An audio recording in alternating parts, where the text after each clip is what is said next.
Waalaikumsalam warahmatullahi wabarakatuh. Saya Gani, kelas 3 SD. Masya Allah, luar biasa. Kelas 3 SD mau bertanya sampai diketik lagi, luar biasa. Ini serius ya. Semoga Adinda diberikan kebaikan oleh Allah Subhanahu wa Ta'ala.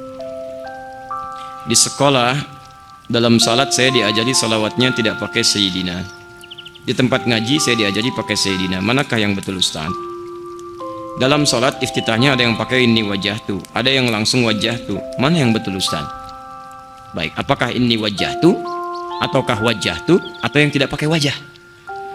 Baik, mana di antaranya? Ini sebetulnya sudah pernah saya sampaikan di YouTube, bisa dilihat.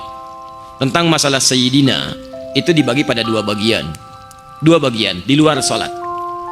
Yang pertama, ada hadis-hadis Nabi yang menyeru para sahabat dengan kalimat Sayyidina. Abu Bakar dipakai Sayyid, Umar disebut Sayyidul Qaum, dihormati. Tapi ada juga hadis-hadis yang Nabi menolak dipanggil Sayyid. Ketika datang seseorang menyebut Sayyid, Sayyid, kata Nabi, jangan panggil saya itu. Saya tidak ingin diangkat seperti Isa. Tapi Anda harus baca hadis dengan ilmu hadis. Teman-teman sekalian, ketika kita baca dengan ilmu hadis, kalimat Sayyid itu asalnya netral. Panggilan kehormatan Bapak. Diterjemahkan ke dalam bahasa Inggris Mister. Dalam bahasa Indonesia Bapak. Ya. Anda misalnya lewat Pak Camat, begitu lewat Anda panggil Camat, Camat sini gitu kan. Bagaimana perasaan Pak Camat? Baik, Bupati lewat, begitu lewat, Bupati, Bupati sini. Masya Allah, saya bukan Bupati, saya Papati. Masya Allah kan. Baik, ada kalimat-kalimat di situ. Kiai lewat, Ketua MUI lewat, Anda panggil misalnya dengan nama orangnya langsung. Maka di Arab itu ada ungkapan kehormatan namanya Sayyid. Perempuannya Sayyidah, Sayyidah Khadijah, Sayyidah Aisyah, itu normal biasa. Sama dengan saya panggil Anda Bapak, Tuan, Nyonya, dan sebagainya. Maka Umar dipanggil oleh Nabi Sayyidu Qaumi, pemimpin kaumnya, yang dihormati di kaumnya. Abu Bakar disebut Sayyidu Qaumi, yang dihormati dalam kaumnya. Baik, Nabi disebut Sayyidul Anbiya, Jumat disebut Sayyidul Ayyam, Sayyid. Nah, orang tadi, kenapa Nabi tidak berkenan dipanggil dengan Sayyid oleh orang tadi? Karena orang tadi berniat mengkultuskan Nabi, ingin cari muka di hadapan Nabi, seakan-akan ingin diperhatikan oleh Nabi lebih daripada orang lainnya. Maka dia panggil Sayyid, Sayyid, Sayyid, tapi ingin mengkultuskan Nabi. Nah, Nabi menolak, bukan menolak dipanggil Sayyidnya, tapi menolak dikultuskan. Sehingga seperti Nabi Isa nanti nasibnya bagaimana dikultuskan oleh umatnya.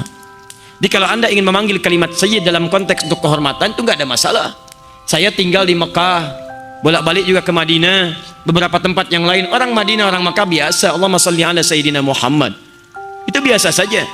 Anda coba lihat di tulisan-tulisan di jalan, Allahumma shalli ala Sayyidina Muhammad, biasa saja. Ya, tapi kalau Anda ingin mengkultuskan dengan menggunakan kalimat Sayyid, itu yang dilarang. Sedangkan dalam sholat, kalau saya lebih pada pendapat tidak menggunakan kalimat Sayyid dalam sholat. Karena kalimat sholat itu dengan bacaan dan gerakannya diikut dan diikat oleh hadis Al-Bukhari nomor hadis 651. Sallu kama ra'aitumuni usalli. Salatlah kalian seperti persis melihat saya salat. Sedangkan dalam salat kita diajarkan tahiyat dan salawat tidak menggunakan Sayyidina. Allahumma salli ala Muhammad. Maka saya pribadi mencukupkan pada kalimat Allahumma salli ala Muhammad. Dan itu menurut saya lebih kuat. Karena salat itu mengacu pada kaidah ikuti apa yang diajarkan oleh Nabi. Kalau di luar salat itu muamalah masih ringan di situ. Masih ringan, tidak ada dalil kuat yang mengikatnya. Ketentuan dalam usul fikih, jika ada yang khusus, maka khusus ini takhsis kepada yang ta'mim, yang umum ditaksis oleh yang khusus. Dalam salat tidak ada kalimat Sayyidina yang diajarkan oleh Nabi. Maka dari situlah saya lebih cenderung kepada kalimat Allahumma salli ala Muhammad tanpa Sayyidina. Sepakat? Baik. Kalau Anda ingin sepakat silakan. Kalau tidak, ya mungkin cari dalil lain yang lebih menenangkan. Inni wajjahtu dan wajjahtu, dua-duanya ada. Yang wajjahtu tanpa ini di hadis Muslim nomor hadis 1848. Hadisnya dari sahabat Ali bin Abi Thalib radhiyallahu taala anhu. Yang pakai ini ada di Ibnu Majah nomor hadis 3221. Hadisnya dari Jabir bin Abdullah radhiyallahu taala anhu. Tapi saya mau bacakan hadisnya. Yang tidak pakai ini berikut bunyi hadisnya. Shallaitu khalfa Rasulillahi sallallahu alaihi wasallam fastaftaha wajjahtu wajhiya lilladzi fatara as-samawati wal ard, dan seterusnya hadis. Saya pernah salat di belakang Rasulullah sallallahu alaihi wasallam, kata Ali bin Abi Thalib, fastaftaha, Maka beliau membaca doa istiftah dengan kalimat wajjahtu, wajhiya lilladzi, dan seterusnya hadis. Sedangkan yang pakai ini hadisnya dari Jabir bin Abdullah radhiyallahu taala anhu. Beliau sampaikan, qala ra'aitu Rasulullah sallallahu alaihi wasallam. Saya sering kali melihat Rasulullah sallallahu alaihi wasallam hina yadhbah, setiap kali menyembelih hewan kurban, aqbala al-qiblah, menghadapkan hewannya ke arah kiblat. Sunnah pertama. Nanti mohon maaf ya, kalau akan menyembelih hewan kurban, sunnah pertamanya hadapkan hewannya ke kiblat. Jangan asal sembelih. Thumma qala Allahumma hadha min Muhammad wa ali Muhammad wa umat Muhammad. Kemudian tujukan untuk siapa hewan kurban itu. Kalau perorangan sebutkan seperti Nabi mengatakan ini kurban untuk Muhammad. Untuk satu keluarga boleh Allahumma min ali Muhammad, dari keluarga besar Muhammad. Jadi mohon maaf ya, ini kalau anda rizkinya banyak, misal di rumah ada 5 orang, setiap orang anda ingin korbankan 1 ekor, boleh, nggak ada larangan. Tapi kalau rizki anda 1 hewan, jangan paksakan sambil diundi. Cukup 1 hewan untuk 1 keluarga. Keluarga besar Adi Hidayat 1 kambing, maka 1 kambing itu mencakup saya, istri saya, dan 2 anak saya. Tadi bukan 2 putra ya, 1 putra 1 putri, mencakup seluruhnya. Cukup 1 hewan untuk semua keluarga, sah. Jadi tidak perlu gantian. Kakak ini adik dulu ya tahun ini, kakak tahun depannya. Wah ya nggak mau, kakak juga pengen kurban, adik dulu, kakak dulu. Ya udah kita undi saja, diundi cokok keluar kakek.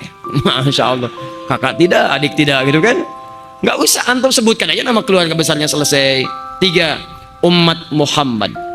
Umat Muhammad diantaranya menunjuk kepada seseorang yang telah tiada, sah. Karena ketika Nabi menyebut umat, itu mencakup semua umat Nabi, baik yang masih hidup ataupun wafat. Dalilnya di situ menunjuk pada 2 bagian. Berkurban bagi yang tidak mampu, 1. Di anda kalau misalnya mampu, ada orang lain tidak mampu, boleh anda berikan hewannya, hadiahkan kepada orang itu untuk kurban dia, boleh. Seperti Nabi berkurban untuk umatnya. Yang kedua, kurban untuk orang yang sudah tidak ada, sah. Ulama sepakat di sini. Hanya Imam Asy-Syafi'i mengatakan diikat dengan syarat wasiat. Kalau ada wasiat lakukan, kalau tidak, tidak perlu dikerjakan. Tapi jumhur mengatakan tidak perlu ada wasiat karena hadisnya tidak menyebut wasiat. Sunnah yang selanjutnya, thumma qala bismillahi Allahu akbar. Sembelih ucapkan bismillahi Allahu akbar, baru sembelih. Dan ingat ya, kalimat sembelihannya itu seketika. Idza dzabhtum fa ahsinudz dzibha. Ketika anda akan sembelih, baguskan sembelihan. Dzabha seketika. Jadi bukan menggorok berkali-kali. Ya, ditolong dipelajari ya. Di begitu akan sembelih seketika, set sekali, sudah. Supaya tidak membuat hewannya merasa kesakitan. Jadi bukan berkali-kali begini.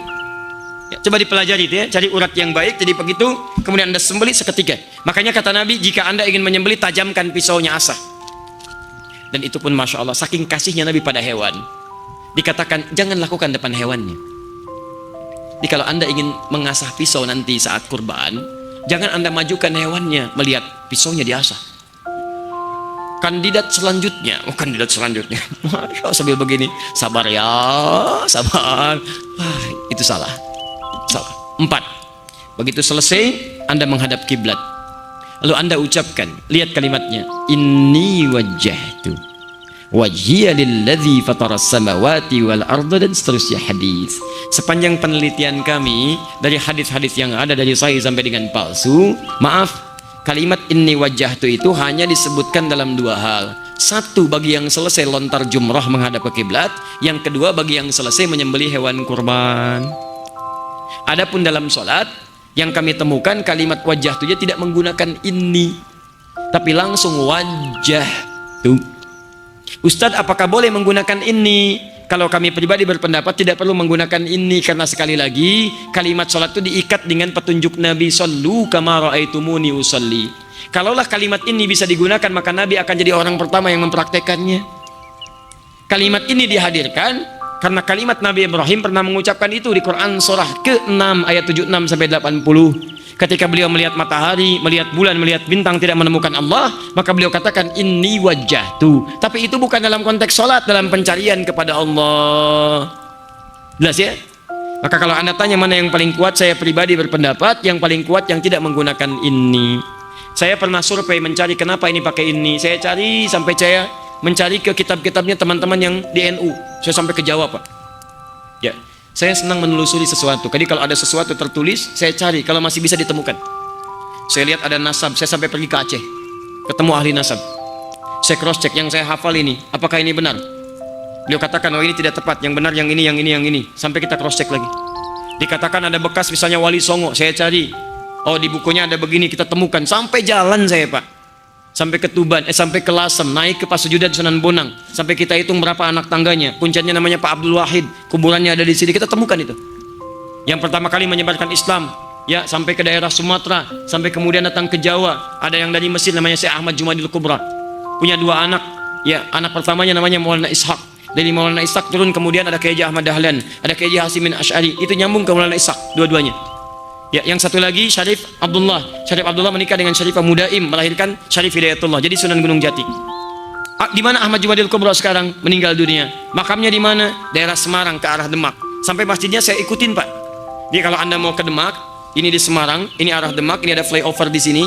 Di sini ada masjid warna hijau. Kubahnya warna emas, di sampingnya ada gerai ATM, ada 3, CMB Niaga, ada Mandiri, ada BNI satu lagi. Di sini Anda lurus, sebelah sini itu makamnya. Ikutin betul, ikutin betul, ikutin betul. Saya cari kitab sampai ke toko buku di Lasem, saya dapatkan kitab teman-teman tuh yang tradisional. Saya temukan di bukunya tidak disebutkan ini wajah tuh.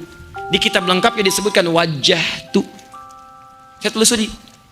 Wallahu a'lam, tak kenapa sampai ke daerah-daerah tiba-tiba kemudian menjadi tambahan ini, ya. Jadi itu yang kami temukan. Allahu ta'ala a'lam bis-shawab.